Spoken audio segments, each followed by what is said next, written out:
What's going on, guys? So we are out here at the property. We have the bad boy hitched up to the CargoMate cargo trailer.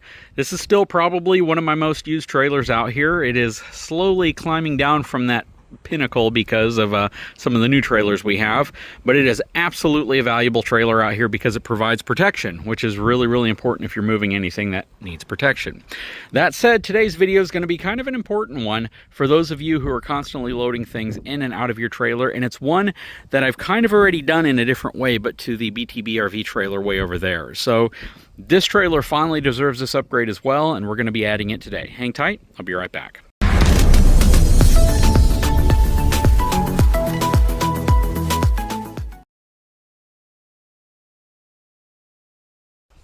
Okay, so before we hop back there, a few things about this trailer. If you watched a video I recently produced, we swapped out the front power tongue jack with this one. This is actually the one that came off of the Surveyor, and we put the aftermarket, that 5,500 pound rated version of one on my dump trailer right there. So we have the appropriate tongue jacks on the different trailers now. Still have my really cool Power Armor case here from Torque Lift. So this is basically a solar panel. I have an AGM battery inside of there. This keeps it charged for the sole purpose of really powering the tongue jack as well as the lights inside of the trailer. That said, no trailer brakes on this thing because of its size and its weight, but let's show you what we're doing today.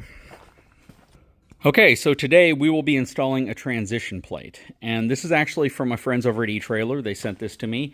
It's something relatively new to them, and they wanted me to evaluate it to see what I thought of it. Now, a transition plate on a trailer can be super important, especially if you're rolling up something really heavy.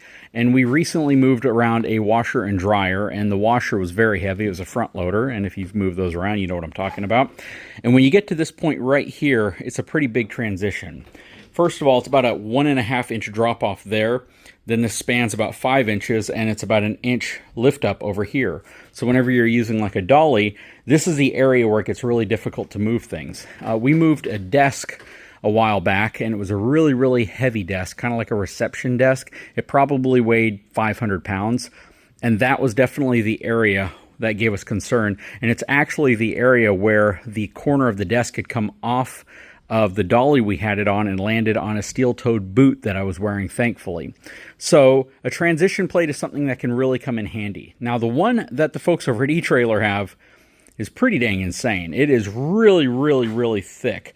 When I got the box in, I was really surprised at the weight because I've seen a lot of the aluminum transition plates. And the problem that I have with my CargoMate trailer, my bigger one, is I do have an aluminum plate that I installed. The challenge you run into with it is that it's real flimsy. So whenever you go over it, you can actually see it kind of invert itself and bow out. So it's really cool that the folks at eTrailer have a very strong one, because this entire assembly, I'm going to venture to probably say weighs around 40 pounds. So it is relatively heavy, but it is made out of steel, and it is very strong. Even the hinges that they use on the ends are super strong. So we're going to go and get this thing put in. The one thing you want to keep in mind with this transition plate is that you need to adjust it either forward or back depending on how the transition's actually going to fit. So if you have a trailer that's lower to the ground, you could probably adjust this entire thing back further because you're not going to have as much of a breakover angle. But because I have a relatively steep breakover angle on this one, I'm going to install it closer to the back here. Now I'm going to install this side, and then I'm going to put this side on over here, right here, and then you have a connector in between that will connect the two together. And I almost wouldn't need a connector if it weren't mandatory for this install because of how the spacing is here, and that there's not another hinge right here. So essentially, we're going to fix it down on both ends, and then we'll put the connector plate in the middle of it, and then we'll bolt the connector plate up to it. But this shouldn't take very long. I think once we get the two sides in place, we'll just take measurements to make sure they're spaced appropriately so we can still use this piece right here. I love the fact that it's textured, so it's going to provide you some grip once you get to the top, which is really nice. And then once it's in, there's a couple different ways to secure it whenever you have the gate up, because with some of these, it just kind of flops over, and I'll probably do it that way, but I'm just going to see what everything looks like once we get this part of it complete, and then we'll determine how we're going to secure it. It actually has some brackets that are included that hold it in place, so this slides up and it kind of catches so it doesn't fall in. And we might go ahead and use those brackets. My only challenge with them is I have to put the brackets on the gate itself, and that might limit how wide I can go whenever I'm loading something into the back here. So I might not use those brackets. I might just do it the old-fashioned way of just taking the transition plate and flipping it over whenever we're in towing mode. But we'll talk about that when we get there. Okay, so I have the transition plate assembled. Basically, I'm using the 4 holes right there and the 4 holes right there. It was pretty simple. The thing, like I said, it's pretty dang heavy, and if you get this, you'll know what I mean. And when it's in the down position, I put all of the bolts through, and then I lifted it up carefully, and I secured a couple of them. It was a little bit tricky because a couple came out, but it worked really well. And the minute I got those 2 in right there, and then a couple of the other ones, everything else just popped right into place. And I used a little nut driver to get them all secured and fastened. So we're good. All I need to do at this point is lay it flat and just determine where I want to put my screws right here to go ahead and get it finished up. Okay, so I have it laying down in the best possible position I think I can put it, considering what my breakover angle will be. And this should work for me well. There's still some space underneath the main portion right here, but the trailer right now is a little nose high because I have it hooked up to the tractor. It'll put it in a good spot so it has some flexibility whenever it's moving at an angle. So I think we should be in good shape. I'm going to go ahead and... Actually, I'll probably go ahead and drop the front of the trailer down a little bit just so I can see what it looks like when this is sitting more at its normal angle. Okay, so I have the nose down. So the back would normally be high, but because there's about 1.5 inch high transition right there, this is pretty much level. Everything is still sitting exactly the way I want it to sit. So we're going to go ahead and put in the, I guess, 10 screws to secure it to the floor inside of the trailer. But it looks really good.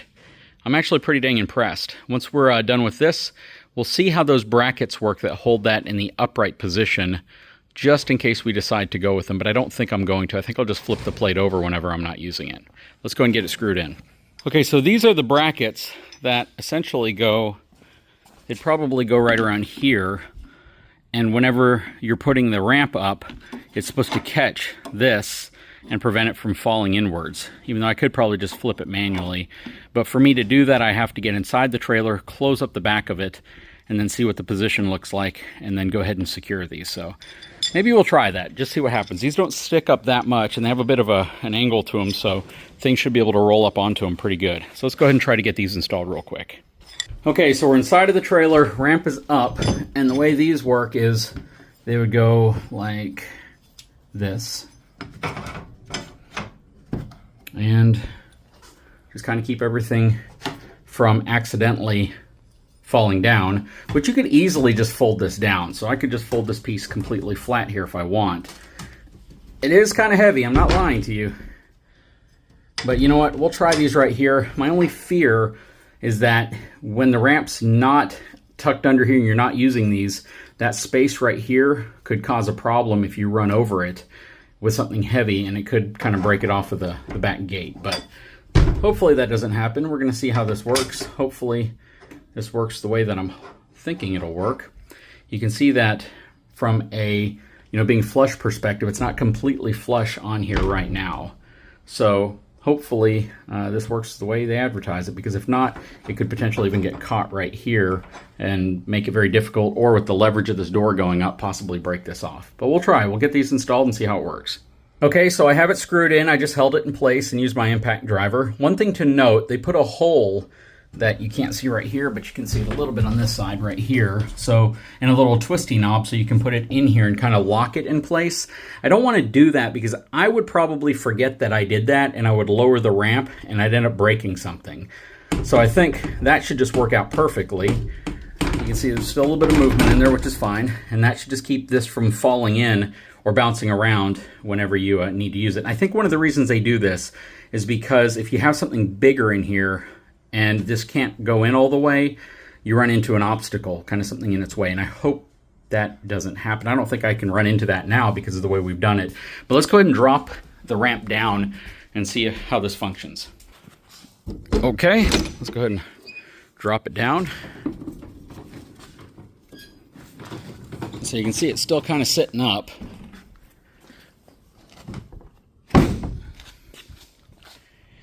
And as far as the ability to transition, I definitely don't think anything's going anywhere. Seems to be built pretty dang well. Let's go ahead and put the ramp back up and see if everything slides into those spots.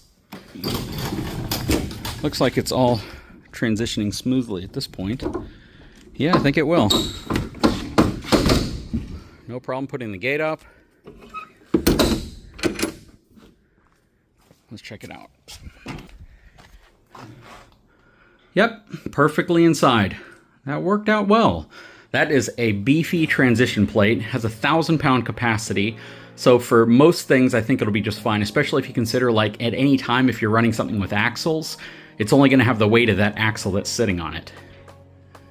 So from like a zero turn perspective, if I have a 1,200-pound zero turn, you know, maybe 600 pounds, or probably a little more if you're talking about the back, but not all that weight is going to be on here. So this should be more than adequate enough to support whatever we throw at it. Very cool. Anyways, guys, I will put a link in the description of this video if you're looking for a super heavy duty, also flexible in terms of width, transition plate for your cargo trailer. And I suppose you could use this for other things, and you could probably even use it for the end of your ramp. We already have a transition plate that came on the trailer, and I already have this covering that I put over it. If you didn't see the build I did on this trailer, you should go back and check it out. But I think we're in good shape now. Anyways, let me know. Leave a comment below. Let me know what your thoughts are. Guys, if you haven't had a chance, please take a moment, subscribe to the channel, give me a thumbs up, and we'll talk to you again very soon.